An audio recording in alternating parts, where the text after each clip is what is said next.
আজকে আমি আপনাদের সঙ্গে একটা সুন্দর ফ্লাওয়ার এমব্রয়ডারির ভিডিও শেয়ার করছি। হ্যালো এভরিওয়ান, আসসালামু আলাইকুম। আপনারাও খুব সহজভাবে এই ভিডিওটা দেখে সেলাইগুলো শিখে সুন্দরভাবে আপনারাও বাসায় এই সুন্দর এমব্রয়ডারিটা খুব সহজভাবে করে নিতে পারেন।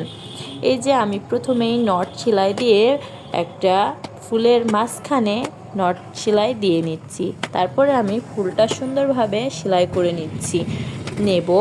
এই যে আমি এখানে ফুলটার কাজও শুরু করে দিয়েছি।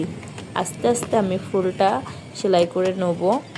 এই যে দেখেন আমি কিভাবে সেলাই করছি, এভাবে দেখে আস্তে আস্তে আপনাদেরকে শিখে নিতে হবে, তাহলে এই সেলাইগুলো আপনারা সুন্দরভাবে শিখে নিতে পারবেন যে সেলাইগুলো আমি কিভাবে দিচ্ছি। আসলে এই সেলাইগুলো আপনি যতটা সুন্দরভাবে করতে পারবেন বা যতটা টাইটভাবে করতে পারবেন, দেখতেও ততটাই সুন্দর দেখা যাবে।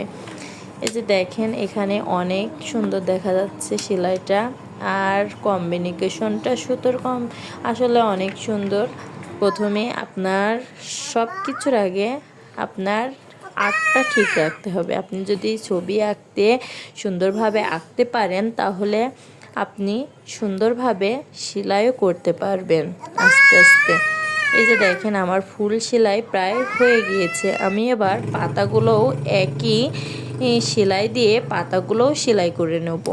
আস্তে আস্তে আমি পাতাগুলো সম্পূর্ণ সেলাই করে নিচ্ছি। আপনারা এই সেলাইটাকে বলে বোতাম স্টিচ সেলাই। এই সেলাইটা দিয়ে আপনারা খুব সহজভাবেই অনেক সুন্দর ডিজাইন করে সেলাই করে নিতে পারবেন। এগুলো দেখতেও অনেক সুন্দর দেখা যায়।